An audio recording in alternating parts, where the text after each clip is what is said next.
Welcome to Online Science Class.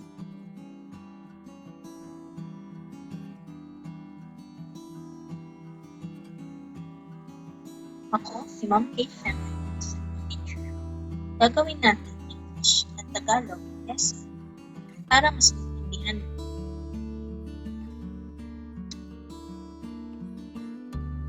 Ang lesson natin ay Science 8, Quarter 1, Module 1, Courses.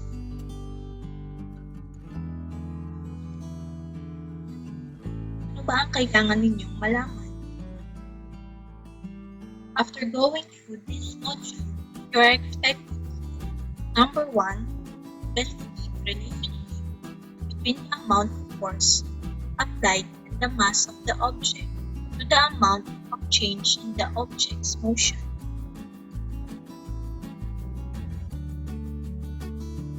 Lesson 1, Forces. Force defined based on observed effects can be push or pull. Force is a push or pull of an object. Force do not always cause motion. It does not necessarily follow that forces acting on an object will always cause it to move. Sa Tagalog, hindi palagi nagpo-cause ng motion ang force, maliban na lang kung ang object ay nakarest at kailangang pagalutin.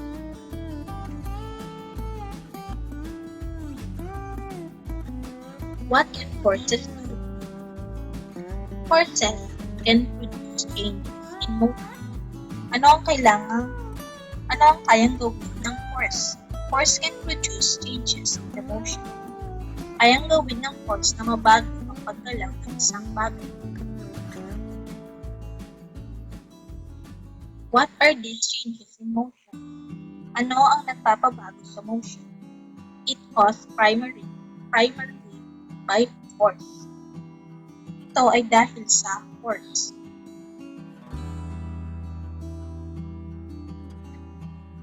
These are the examples where forces have the ability of changing the motion of an object. Number 1, a girl sitting on a chair.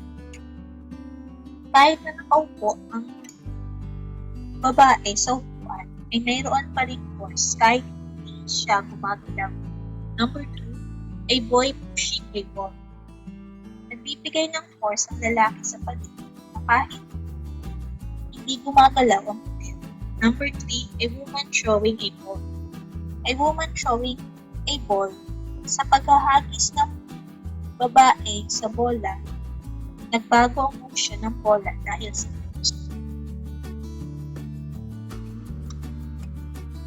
Physical concept of straightness. Point to the direction of the force, point of application, then the last is the line of action. Papaliwanag ko sa isa ang mga terms nito para maintindihan ninyo kung ano ang nasa picture. Direction. Points where the object goes. Tumutukoy kung saan papunta ang object. The direction of the arrowhead indicates the direction of the force. Yung point to the direction of the force na naka-arrowhead ay tumutukoy kung saan papunta ang force. The length of the arrow represents the amount of force. Yung haba ng arrow sa picture ay tumutukoy kung gaano kalakas yung ginamit ng force. Point of application. The location of where the force is applied. Ito ay kung saan na-apply ang force. Line of action. It's the straight line passing through the point of application. It's parallel to the direction of the force. Ito ay ang diretsong tutol na linya patungo sa point of application na parallel sa direction of the force. Magnitude refers to the size or strength of the force. Tumutukoy sa sukat o lakas ng force. It is commonly expressed in Newton. Its symbols for capital letter M, for meter, kilogram, second, line, for centimeter, gram, second, pounds for foot, pound, second, the international system of units, Newton is commonly used, which is named after Sir Isaac Newton, an English physicist and mathematician.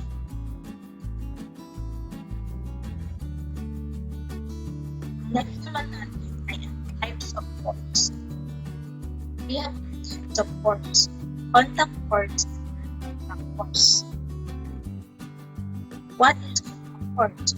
Force is where objects touch or contact each other.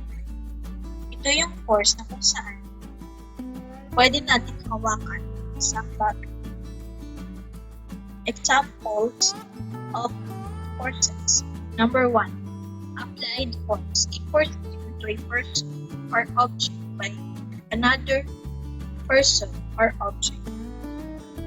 Force na inilapat ng tao o bagay sa ibang tao o sa ibang bagay. Its symbols is capital letter F depending on or what applies force to the object. Example, if a ball applies a force to a wall, denote it with force. Ibig sabihin, nakadepende kung sino o ano ang nag-apply ng force sa isang object o sa isang bagay.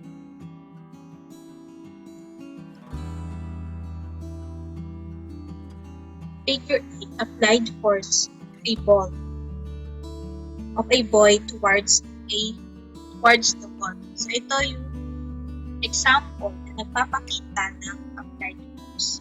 Ang boy ang nag-apply ng force papunta dito sa wall. Another example of contact force, the friction force, is the force acting against or opposite an object in contact, which makes the movement of the object slows down. Force sa magkaibang bagay na kung saan nakakapagpabagal sa paggalaw ng isang bagay. Friction always opposes the motion of an object. Ang friction ay laging sumasalungat sa paggalaw ng isang bagay. Its symbols is written as double letter F. Example, air resistance denoted by frictional force of the air against a flying kite, airplanes, parachutes, or those in skydiving sports.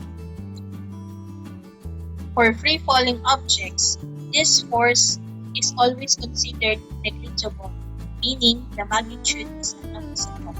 Para sa free-falling objects, ang force ay palagi hindi na baliwala. Ibig sabihin ang magnitude ay hindi napapansin.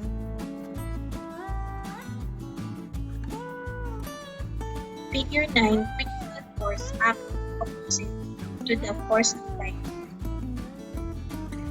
Dito, sa larawan, pinapakita na magkasalungat ang direction ng force applied at ng frictional force.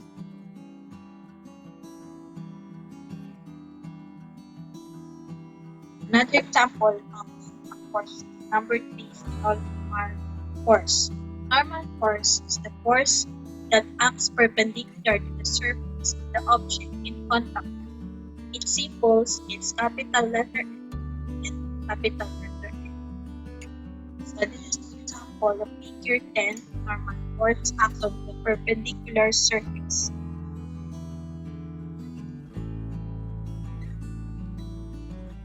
Number 4 example, tension is the force applied to the string, rope, or chain or cable. Ito ay force na kung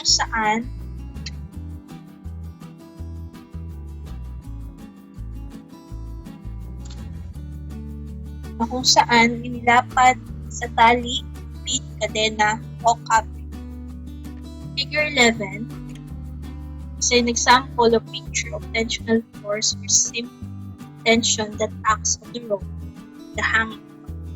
Ito yung bola, ito yung lupit. Lupit ay nilapatan ng tension force. Ito naman yung sitting. Bola ay sa tali, sa lupit, at nakasabit sa isa.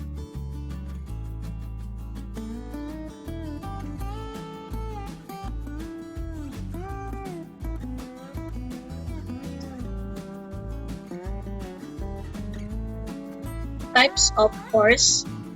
Non-contact force. Non-contact force is where objects do not touch or contact with each other.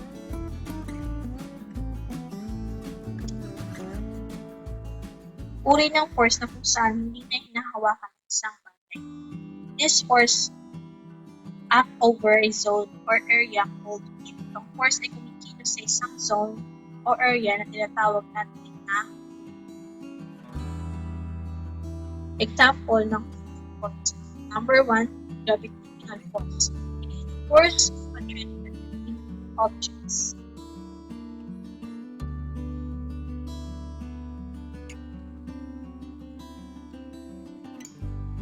Example is the gravitational force between the Earth and the Moon.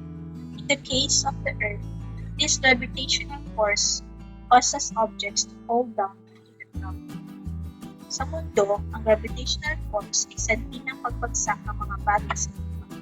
Kapag may hinagis tayong bagay, ito ay kusang bumabagsak sa lupa. It makes satellite and smaller objects staying near the more massive planets. Gumagawa ito ng mga satellites o maliliit na bagay na manatili sa orbit malapit sa mas napakalaki mga planeta. Mass and distance of two objects affect the gravitational force that holds them. Ang mass at distance ng mundo at ng buwan ay nakaka-apekto sa gravitational force na humahawak sa mga ito. The bigger the masses the objects are, the bigger is the gravitational force between them. Mas malaki ang mass ng isang bagay, mas malaki ang gravitational force sa pagitan nila. The closer the objects are, the greater is the gravitational force between them. Mas malapit ang mga bagay, mas malaki ang gravitational force sa pagitan nila. The figure illustrates gravitational force between the Earth. Ito ay naglalarawan ng gravitational force sa pagitan ng mundo at ng buwan.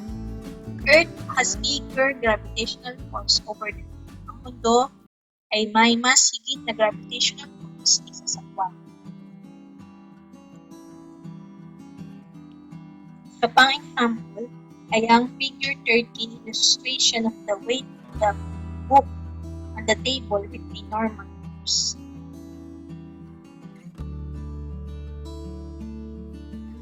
Ito ay naglalarawan ng bigat ng isang libro sa mesa na may normal force.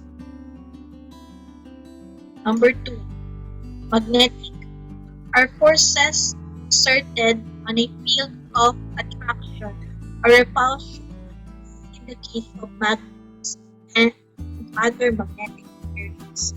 Ito ay force na kung saan isasagawa sa pag-attract o pag-repel tulad ng sa magnet at iba pang mga bagay. Magnets are magnetic materials in two poles, the North Pole and the South Poles. Ang magnet at iba pang mga bagay na may magnet ay mayroong dalawang pole, ang North Pole at ang North Pole at ang South Pole. Attraction may occur between two poles are not the same.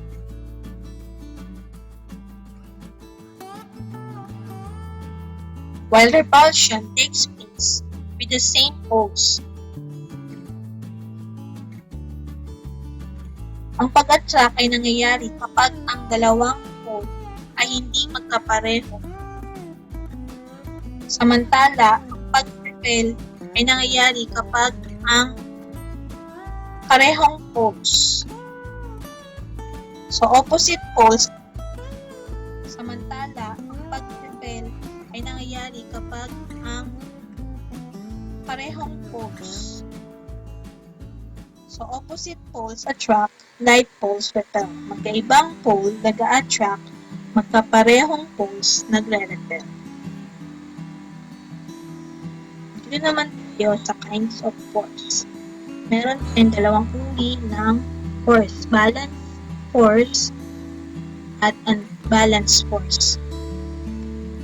Ano ang balance force? Forces are equal in magnitude but opposite in direction.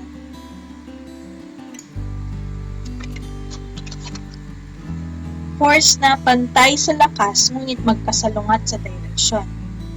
Balanced forces do not cause a change in motion. When a balanced forces act on an object at rest, the object will not move. Ang balanced force ay magiging sanhi ng isang pagbabago ng paggalaw kapag ang balanced force na bagay ay nakares, ang bagay ay hindi gagalaw. Example of figure 15 of a balanced force, a representation of balanced force in a tug-of-war game. Number 2 kinds of force, unbalanced forces that cause a change in the motion of an object. Force na magiging sanhi ng pagbabago ng paggalaw sa bagay. Example, when you push a table, it moves and balanced forces are present. Halimbawa, kapag tinulak mo ang lamesa, gumalaw ito, naroroon na ang unbalanced force. Unbalanced force are not equal and in opposite direction. Ang unbalanced force ay hindi pantay at magkasalungat sa direction. Figure 16, a representation of unbalanced force in a tug-of-war game. Itong larawan na ito ay nagpapakita ng halimbawa ng unbalanced force. If figure 16 exerts greater magnitude of force of team B on the ground than the other team, the forces applied on the ground would no longer be equal. Sa figure 16, ipinapakita na mas malaki ang lakas ng team B sa laro kaysa sa team A. One team would be able to pull the other team in the direction of the larger force. Ang isang koponan ay magagawang hilain ang iba pang koponan sa direction ng mas malaking pwersa.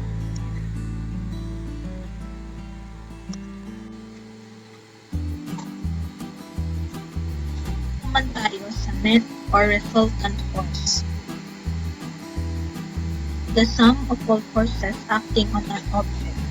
Ang kabuuan ng lahat ng mga pwersa na kumikilos sa isang bagay. When an object is at rest, a zero net force would make the object remains at rest.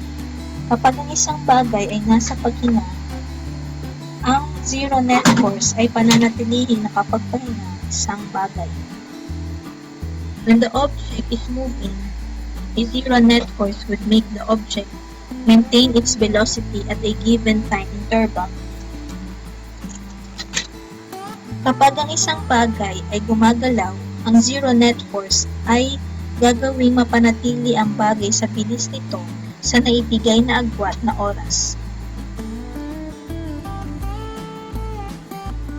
When we combine or add forces to determine the net or resultant force, we will limit to those forces which act along the same line of action. Kapag pinagsama-sama o nagdagdag ng force upang matukoy ang net force o resultant force, maglilimita tayo sa force na nasa parehong line of action. The algebraic signs, positive sign, and negative sign are used to indicate the direction of force. Ang algebraic sign na positive at negative sign ay ginagamit upang ipakita ang direction ng force. Unlike signs are used for forces acting in opposite directions.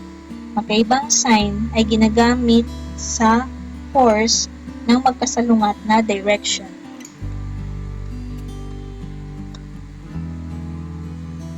Dito sa figure forces in opposite direction, ito ay halimbawa ng force na may magkasalungat na direction. Ito yung direction na magkasalungat. Normal force is equal to 3 Newton the force of gravity is negative 3 Newton.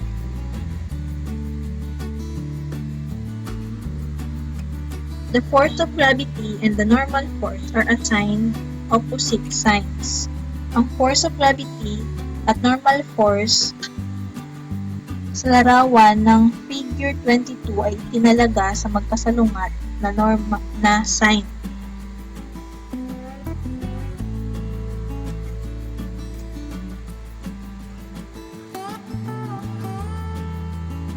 Normal force is given a positive sign, while force of gravity is given a negative sign. If both force of gravity and normal force are given a magnitude value of 3 Newton, then the net force along this line, which is vertical, is represented by the summation of force. Kung ang force of gravity at ang normal force ay parehong may magnitude value na 3, ibig sabihin ang net force ay magkasama sa isang linya o vertical. To solve for the net force, you get the sum of all the forces exerted in the object. Upang ma-solve ang net force, kunin ang kabuuan ng lahat ng forces sa isang bagay. The symbol sigma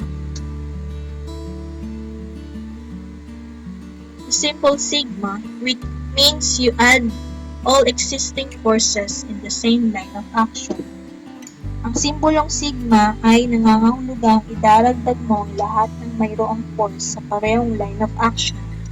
You cannot add a vertical force to a horizontal force. Hindi ka maaari magdagdag ng vertical o patayo na linya sa horizontal o pahalang na force.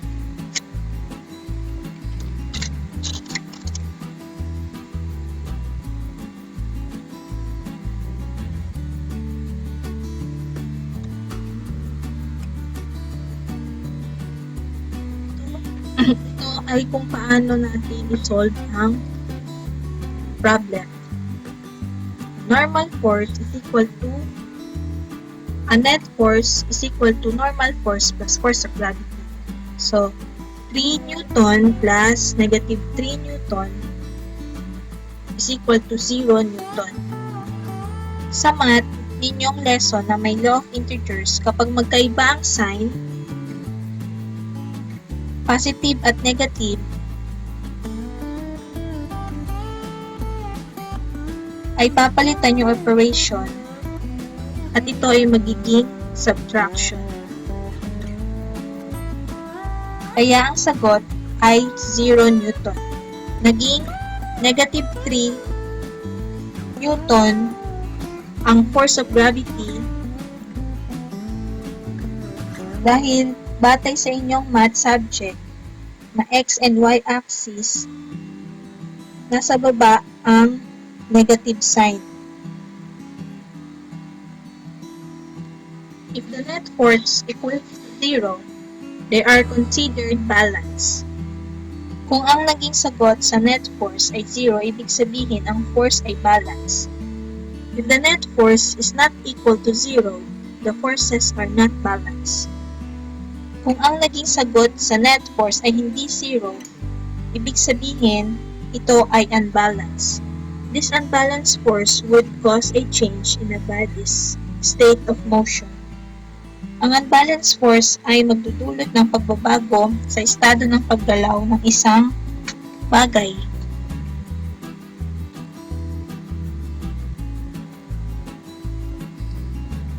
Another sample problem. Figure 23 forces in opposite direction.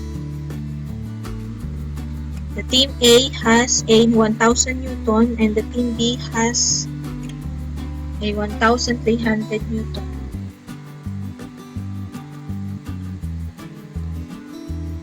In figure 23, suppose one side in the tug of war, team A exerts 1,000 Newton while the other side, team B exerts 1,300 Newton to get the net force.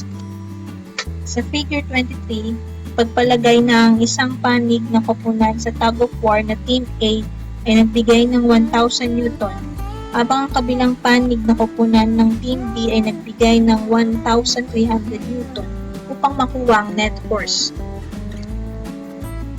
Net force is equal to the force of the Team A plus force of the Team B is equal to negative 1,000 Newton plus 1,300 Newton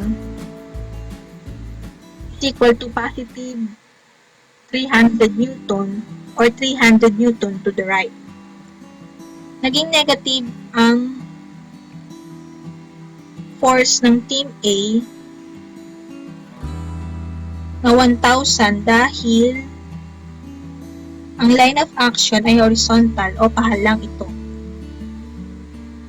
Ito ay batay sa inyong math subject na tinatawag na horizontal axis or x-axis, vertical axis or y-axis na ang x-axis ay negative sa kaliwa.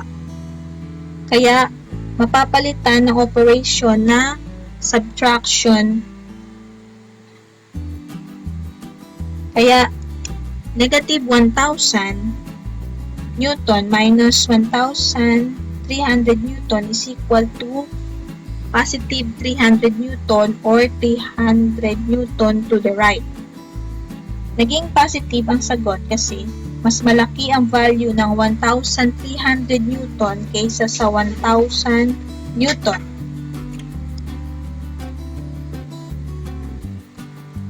This means that Team B won the game since the net force is equal to 300 Newton in the direction of the Team B to the right. Nangangahulugan nito na ang Team B ay ang nanalo sa laro dahil ang net force ay 300 Newton sa direction ng Team B sa kanan.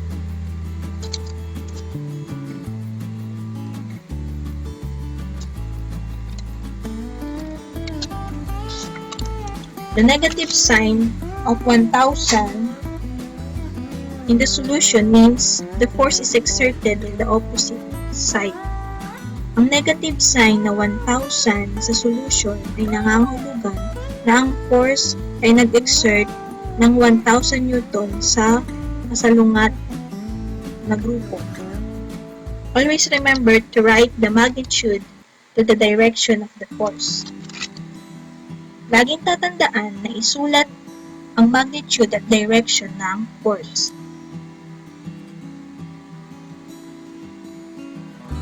Thank you for listening.